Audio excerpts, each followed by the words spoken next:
नैमिषारण्य क्षेत्र में सूत शौनकादि ऋषियों ने सहस्त्रवर्षीय आयोजन किया कि भगवान एक समय यज्ञ करेंगे और एक समय में कथा सुनेंगे।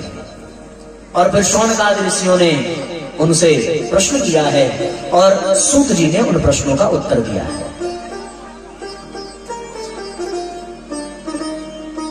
तो शौनकादि ऋषियों ने 6 प्रकार के प्रश्न किए। कौन कौन से प्रश्न किए? पहला प्रश्न किया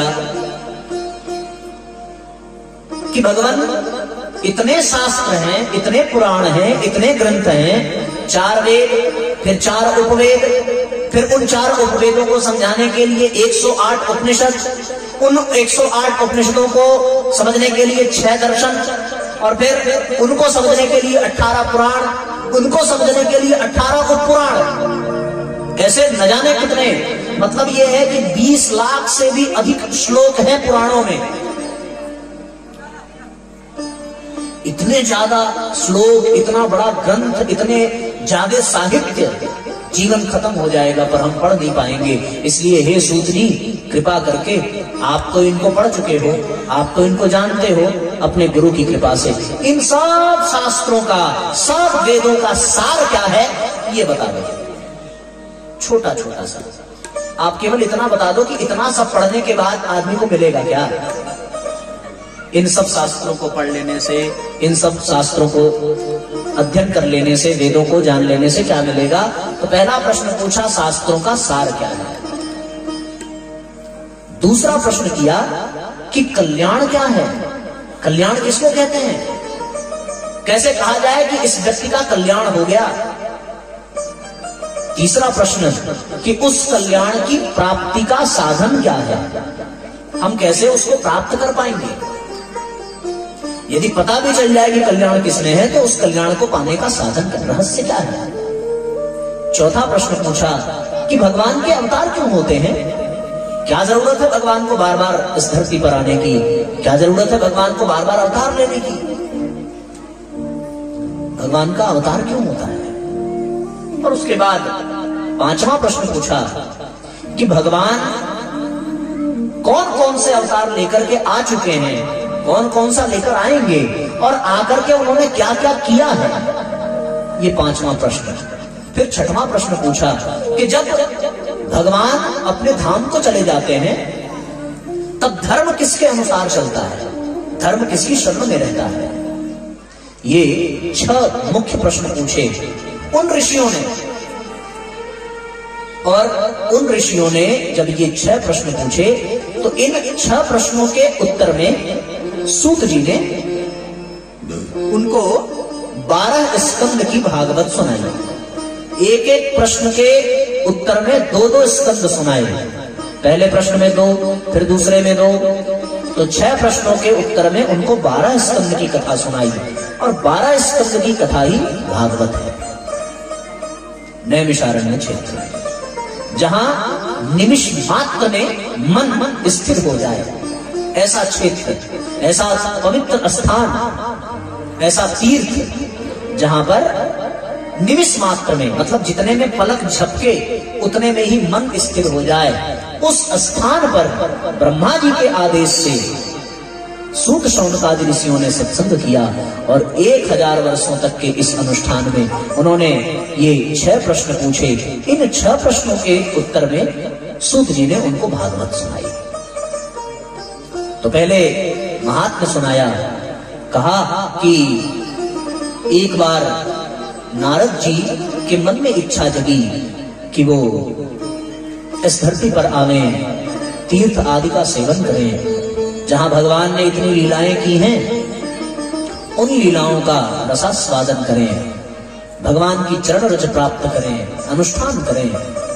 इस भाव से वो धरती पर आए। पर यहां आकर के उन्होंने बड़ा विचित्र विचित्र दृश्य देखा। जो जैसा सुना था वैसा अब धरती पर नहीं रह गया। कलिकाल का प्रारंभ हो चुका था और कलयुग के प्रारंभ होने के नाते यहाँ का वातावरण बड़ा दूषित हो गया था। सोचा भगवान के धाम जाएं, वृंदावन पहुंचे, यमुना के तट पर। और यमुना के तट पर जब पहुंचे तो बड़ी समस्या है। उन्होंने एक विचित्र दृश्य देखा कि एक नवयुवती स्त्री बैठी है और उसकी गोद में 2 वृद्ध पुरुष लेटे हुए हैं। उन वृद्ध पुरुषों के इस दशा को और उन नवयुवती स्त्रियों के साथ बहुत सी स्त्रियां बैठी हुई हैं और सब विलाप कर रही हैं, सब रो रही हैं। सबके मन में कष्ट है, सबके मन में दुख है। तो नारद जी तो संत थे, दुनिया की पंचायत से उनको क्या लेना। देखो, जो साधारण होता है वही यहाँ के प्रपंच में फंसता है ना। अपने देश में तो आप लोगों ने देखा होगा कि यदि मदारी भी आ जाए तो जरूरी काम से भी जाने वाला आदमी गाड़ी रोक करके, साइकिल रोक करके भीड़ में खड़ा हो जाएगा। अरे वाह, क्या दृश्य। एक बार तो एक आदमी एक छोटा सा सड़क के किनारे बिल बना हुआ था, उसमें झांक रहा था और उसको देखा 1-2 लोगों ने, तो वो भी आकर के झांकने लगे। झांकते झांकते भीड़ बढ़ गई, सब झांकने लगे। 150-200 लोग इकट्ठा हो गए। क्या हो गया, क्या है उसमें, क्या झांक रहे हो? सबने पूछा क्यों झांक रहे हो? पता किसी को नहीं क्यों झांक रहे हैं, पर झांक सब रहे हैं। तो जो सबसे पहले झांक रहा था उससे पूछा, पूछते पूछते कि भाई ये झांक रहा था इसलिए मैं झांका, इसने झांकना, ये पूछते पूछते पहले वाले आदमी के पास गया। तो पहले वाले आदमी ने कहा कि मैंने 1 हफ्ते पहले इसने अपनी पेन छुपाई थी, देख रहा हूं वो है कि नहीं है, ये देखने के लिए। अपने यहाँ तो जो संसारी लोग हैं वो दूसरे के प्रपंच में बहुत समय देते हैं, क्योंकि उनके जीवन का कोई लक्ष्य नहीं है, जहां जो मिल गया उसी में भटक गए। पर नारद जी तो संत हैं, उनको क्या मतलब। लेकिन वहां से नारद जी को जाते हुए वो उस नवयुवती ने देखा, जोर से पुकारा, हे मुनि श्रेष्ठ, रुकिए, ठहरिए, मेरी बात सुनिए, मैं आपको प्रणाम करती हूं, मेरी समस्या का समाधान करिए, आपके सिवा कोई सहारा नहीं है। अब ऐसा कोई बोले तो संसारी लोग नहीं रुकेंगे। क्यों? क्योंकि उनके पास किसी की समस्या का समाधान नहीं है। ऐसे में रुकना चाहिए, पर वो नहीं रुकेंगे। ऐसे में कौन रुकेगा? वो जो संत है, जिसके मन में करुणा है, जो दूसरों के दुख से दुखी होता है, वो रुकेगा। वो सोचेगा क्या समस्या है। पर यदि कोई आपको संकट में देख ले तब वो नहीं रुकेगा, तब वो निकल जाएगा। अरे फंस गया, फंस गया। डायरेक्ट आदमी नहीं कहता, दूसरे से कहलवाता है। एक जन थे, नाम तो नहीं लूंगा, अगर वो ये YouTube पर सुनेंगे तो फिर बड़ी गाली देंगे। तो उनके खास रिश्ते में ही किसी की डेथ हो गई, बड़ी नई उम्र में। 35-36 साल का कोई नौजवान लड़का उजड़ गया उनकी ननद के यहाँ। तो सब लोग भागे भागे पहुंचे और अब ऐसी गम की स्थिति, तो उन्होंने धीरे से दूसरे से इशारा किया कि तुम जाने लगना तो हमें भी जबरदस्ती ले जाना, मैं मना करूंगी फिर भी मानना मत। बोल देना कि अरे नहीं आपको चलना पड़ेगा, अरे बहुत जरूरी काम है, ये वो, फिर बाद में आ जाना। ऐसा कुछ उन्होंने योजना बनाई। तो ऐसे में इंसान खुद नहीं मना करता, दूसरों से कहलवाता है कि यार निकलो। तो संसार का जो होगा वो तो तुरंत भागेगा समस्या देख करके, पर जो भगवान का होगा वो नहीं भागेगा, वो रुक जाएगा। और ऐसे लोग होते हैं दुनिया में, सच कह रहा हूं, कभी कभी ही मिलते हैं। हम लोग के साथ एक घटना घटी, घर से 300 किलोमीटर दूर बाई रोड हम लोग जा रहे थे कथा करने, और एकदम से अचानक गाड़ी में तेजी से आवाज आई और राइट साइड का आगे वाला पहिया, उसका टायर फट गया, एकदम फट के अलग हो गया। गाड़ी रुकी, संगीत के भाई लोग थे, हम थे, पिताजी चला रहे थे, और एकदम से उतरे हम लोग, देखा तो बड़ी चिंता हुई, टायर खराब हो गया, एक कदम भी आगे नहीं जा सकते। और इतने में सामने से एक बाइक वाला आया, वो रॉन्ग साइड से आ रहा था, अगर राइट साइड से आता तो फिर निकल जाता, रॉन्ग साइड से आया, वो हमारी कार के पास ही रुका और रुक करके खुद ही पूछा क्या हो गया। तो हम लोगों ने बताया कि भाई ऐसी ऐसी समस्या हो गई। कोई बात नहीं, स्टेफनी है, कहा हाँ है, लाओ मैं बदल देता हूं। ऐसे अचानक, और वो मतलब with in a minute, 1 minute भी हम लोग नहीं रुके, वो आया, उसने आकर के खुद ऑफर किया। तो पीछे की डिग्गी खोली, स्टेफनी निकाला और मैं ऐसे ही खड़ा था और देखते देखते 5 मिनट में उसने चेंज कर दिया। और चेंज करने के बाद उसने कहा कि लीजिए भैया आपका काम हो गया, अब आप जा सकते हैं। कोई जान पहचान नहीं, कोई कुछ नहीं। एकदम से वो आया, खोला, लगाया और फिर से उसने डिग्गी में रखा और डिग्गी बंद करी। उसके बाद बोला भैया अब आप जा सकते हो। हम लोग हतप्रभ रह गए, यार क्या गजब का। मैंने उससे पूछा आप कहाँ रहते हो? बोला थोड़ी दूर पर। फिर आप मैकेनिक हो? नहीं मैकेनिक नहीं हूं, पर हाँ जानता हूं, कर देता हूं। कर दिया। हम सोच में पड़ गए कि इसके बदले में उसके लिए क्या करें। हमें तो कुछ समझ में नहीं आया। मैं अगर पैसा भी दूं तो वो भी ठीक नहीं लगेगा, क्योंकि वो कोई मजदूरी तो करने आया नहीं था, कोई तय तो हुआ नहीं था। तो फिर मन ही मन सोचने लगा कि गुरुदेव क्या करूं इसके लिए। तो उसको मैंने कहा कि देख भाई, हम जो है समाज में ज्ञान का प्रचार प्रसार करते हैं, अपने गुरुजी के विचार फैलाते हैं, और इससे बड़ी अमूल्य वस्तु हमारे पास नहीं है। मेरे पास कुछ साहित्य है, आप इसको ले जाओ, पढ़ो और YouTube पर जुड़ करके हमारी कथा सुनना। भविष्य में फिर मुलाकात होगी तो हम लोग तो आपके ऋणी हैं, जीवन भर रहेंगे। और तो ऐसे लोग जो संत प्रवृत्ति के होते हैं मिल जाते हैं और सेवा करके चले जाते हैं। वरना तो वो ऐसी समस्या थी कि उसका कोई समाधान ही नहीं था। काम स्त्री ढूंढते, कैसे करते, क्या करते, और वो चमत्कार से कम नहीं है। हो गया। तो नारद जी ऐसी प्रवृत्ति के आदमी तुरंत रुक गए। जब देखा समस्या है रुक गए, और जब रुक गए तो पूछा देवी कौन हो? तो फिर उन्होंने कहा कि मेरा नाम भक्ति है, मैं गुजरात में पली बढ़ी, महाराष्ट्र में कुछ सम्मान मिला और स्थिति बड़ी गंभीर है, सर्वत्र मैं भटक रही हूं पर कहीं पर चैन नहीं है। ये दोनों मेरे पुत्र हैं, ज्ञान और वैराग्य। इन दोनों के कमजोर, अचेत और वृद्ध हो जाने के कारण मैं दुखी हूं।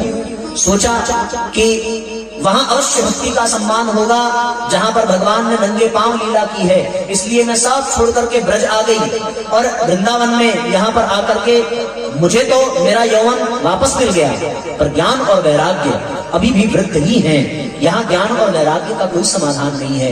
ये जो सखियां हैं हमारे साथ जो रो रही हैं, ये कोई और नहीं है, ये पवित्र नदियां हैं, गंगा, यमुना, सरस्वती, नर्मदा, कावेरी आदि। मेरे दुखी हो जाने से ये भी दुखी हैं और इस नाते मैं बड़ा कष्ट पा रही हूं।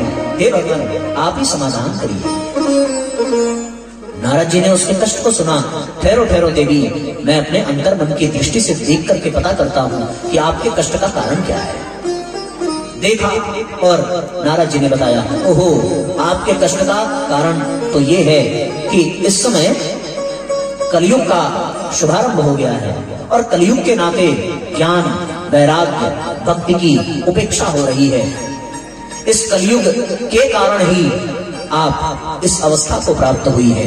कलयुग में धर्म नहीं रह गया, कलयुग में धर्म के 3 चरण समाप्त हो गए। धर्म केवल एक चरण पर जैसे तैसे टिका हुआ है। पृथ्वी पाप के बोझ से लदी हुई है। आज इस धरती पर वातावरण बदल चुका है।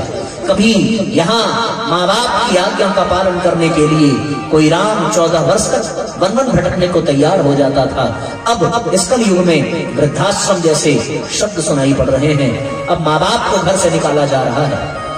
जहाँ भगवान ने खुद गायों की सेवा की और गोपाल कहलाए, वहां अब गायों की हत्या हो रही है। बड़ा अधर्म है।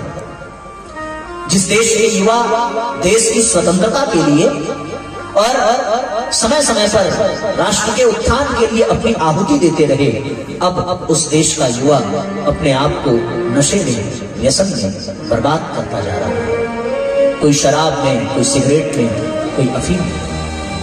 ये वो देश है जहां स्त्रियों की लाज बचाने के लिए, स्त्रियों की रक्षा करने के लिए पशु पक्षी तक अपने जीवन को बलिदान कर देते थे। पर आज उस देश में स्त्रियों की इज्जत लूटी जा रही है। आज वो धरती पाप से बोझिल होती जा रही है। जहां ब्राह्मण भूदेव कहलाता था, पर आज स्वार्थ, पाखंड, अंधविश्वास, अज्ञान, अहंकार के कारण वो ब्राह्मण शूद्रों से भी गया गुजरा जीवन जी रहा है। ये कलिकाल का प्रभाव है। अब क्षत्रिय अपने धर्म को भूल गए, शूद्रों में, वैश्यों में सेवा का भाव नहीं रहा, व्यापारी मिलावटी हो गए, ईमानदारी जैसे शब्द केवल और केवल किताबों में मिलते हैं, अब किसी के जीवन में देखने को नहीं मिलते। ये वो देश था जहां पत्नियां अपने पति की रक्षा के लिए सती हो जाया करती थी, यमराज तक को विवश कर देती थी अपने पति को पुनर्जीवन के लिए। पर आज यहाँ कोई सती नहीं है, यहाँ कोई पतिव्रता नहीं है, और पति भी परमेश्वर के समान हुआ करता था, पर अब वो पति परमेश्वर नहीं, अब वो पति पशु बन गया है। इसलिए समय बदल गया देवी, ये कलयुग का कुचक्र है, और कलयुग के इस कुचक्र में स्वाभाविक है आपका जीर्ण शीर्ण होना, आपका विनाश होना। ये समस्या है, ये कष्ट है, मैं मानता। तो फिर भक्ति महारानी ने कहा कि भगवान, जब आप इस समस्या को जानते हैं तो इसका समाधान क्या है? क्या अब इस देश में, इस राष्ट्र में मेरी कोई इज्जत नहीं, मेरा कोई स्थान नहीं?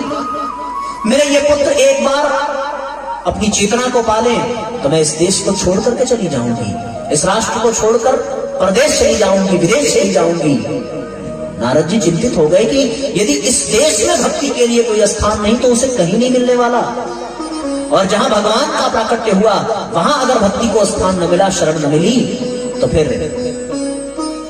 क्या होगा? ऐसी स्थिति में नारद जी भी चिंतित हो गए। भक्ति महारानी ने पूछा कि जब कलयुग में इतने दोष हैं तो फिर महाराज परीक्षित ने कलयुग को छोड़ क्यों दिया? नारद जी ने कहा कि निश्चय ही कलयुग का वध कर देते परीक्षित, इसमें कोई दो राय नहीं है।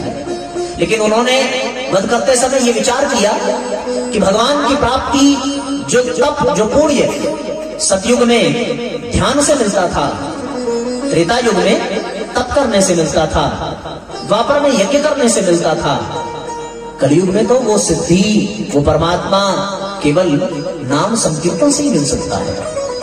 ये कलयुग की महानता है। तो अनेक अवगुणों के कारण भी इस एक सद्गुण के कारण परीक्षित ने कलयुग को छोड़ दिया।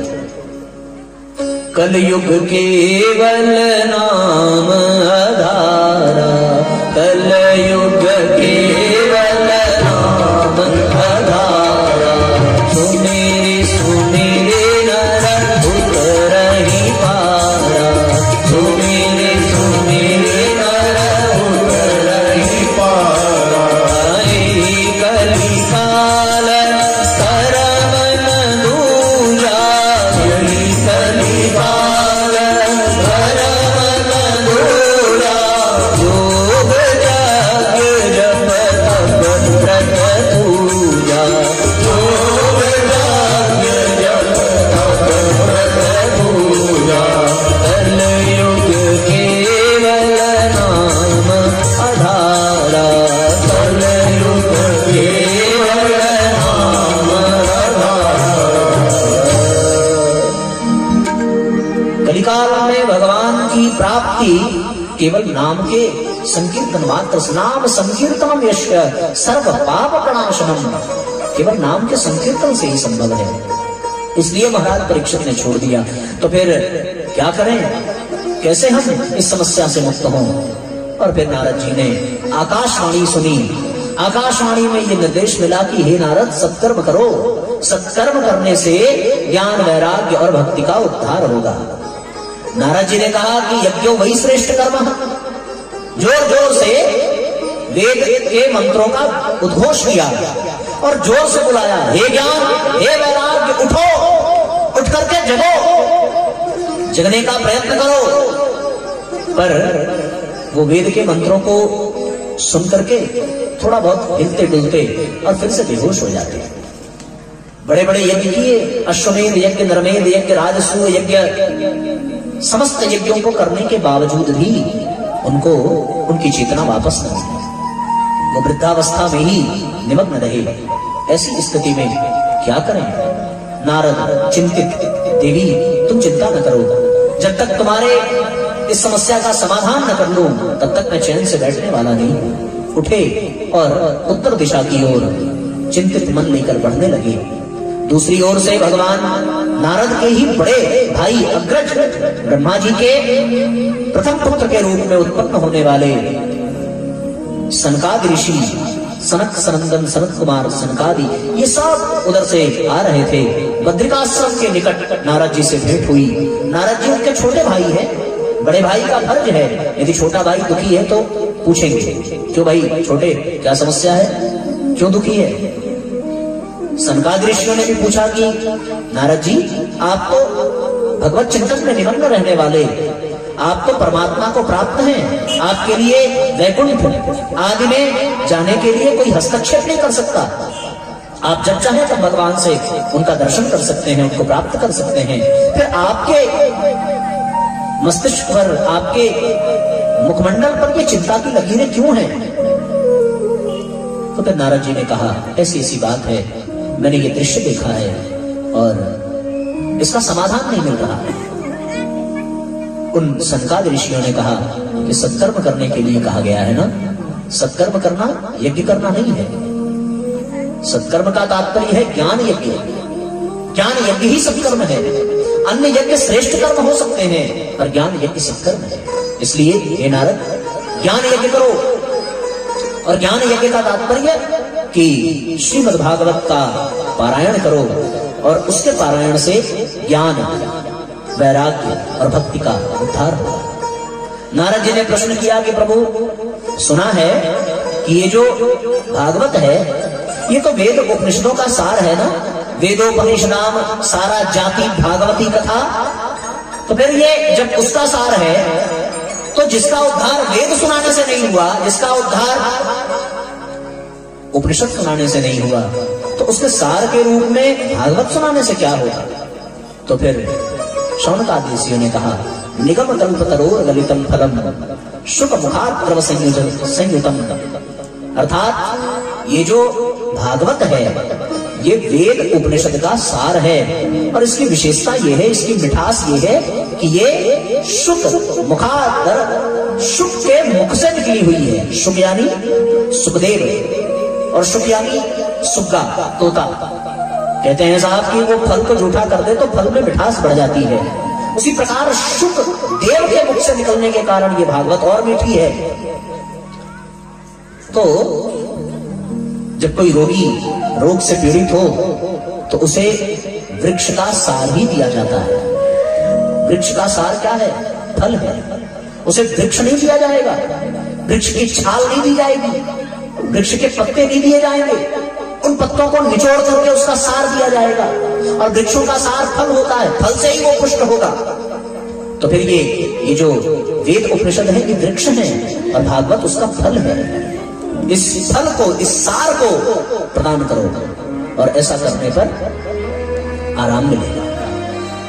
तो फिर ये भागवत बड़ा विलक्षण है।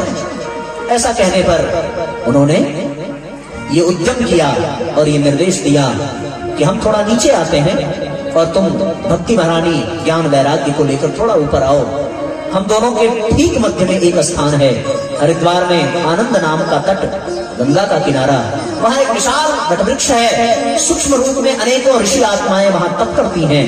वहीं पर हम भागवत का आयोजन करेंगे।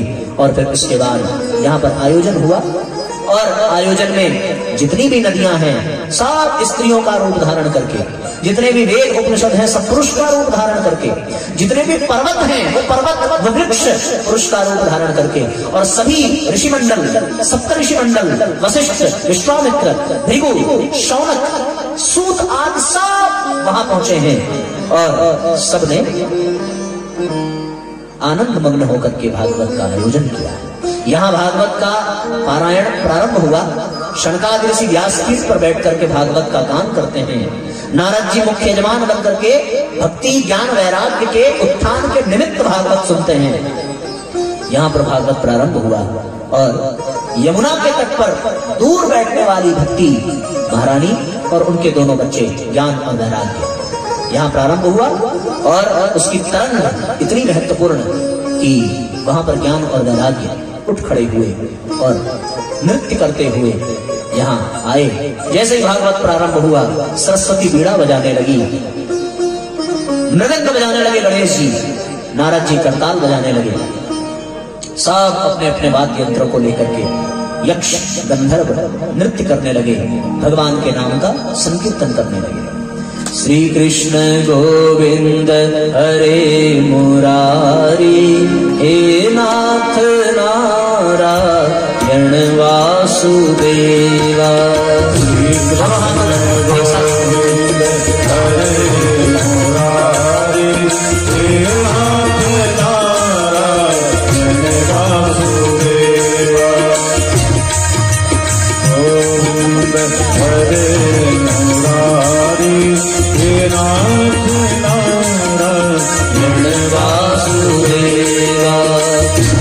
कृष्ण गोविंद हरे मुरारी, हे नाथ नारायण वासुदेवा।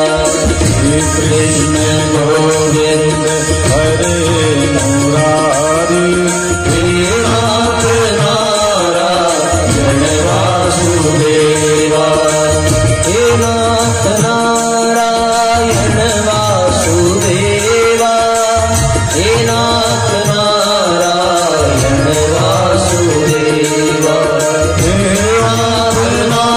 हे नाथ नारायण वासुदेवा, हे नाथ नारायण वासुदेवा। श्री कृष्ण गोविंद हरे मुरारी, हे नाथ नारायण वासुदेवा।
वैसे ही भक्ति महारानी के दोनों पुत्र तरुण हो गए और उनके तरुण होते ही नृत्य करने लगे।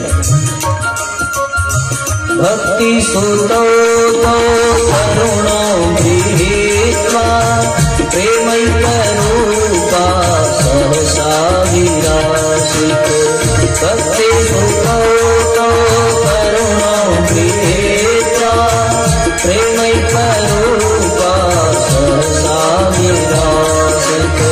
श्री कृष्ण गोविंद हरे मुरारी, हे नाथ नारायण वासुदेवा।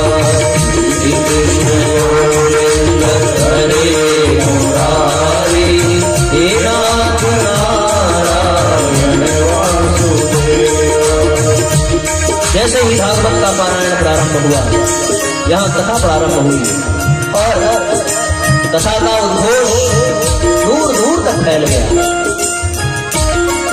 अन्य समस्त देवी देवता, समस्त ऋषि संत महात्मा, समस्त नदियां, समस्त तीर्थ सब मनुष्य रूप धारण करके उस कथा पंडाल में, उस वटवृक्ष के नीचे झूमते हुए, गाते हुए, नृत्य करते हुए पहुंचे और पहुंच करके भगवान के नाम का संकीर्तन करने लगे। श्री कृष्ण गोविंद हरे मुरारी, हे नाथ नारायण वासुदेवा।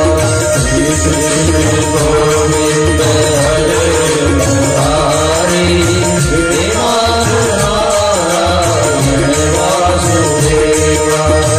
हे नाथ नारायण वासुदेवा, हे नाथ भक्ति सुतो करुणा प्रियेत्वा, प्रेमैक रूपा सरसा विरासी। भक्ति सुतो करुणा प्रियेत्वा, प्रेमैक रूपा सरसा विरासी। श्री कृष्ण गोविंद हरे मुरारी, नाथेति नामानि मुहुर्भवन्ति, नाथेति नामानि मुहुर्भवन्ति, नाथेति नामानि मुहुर्भवन्ति।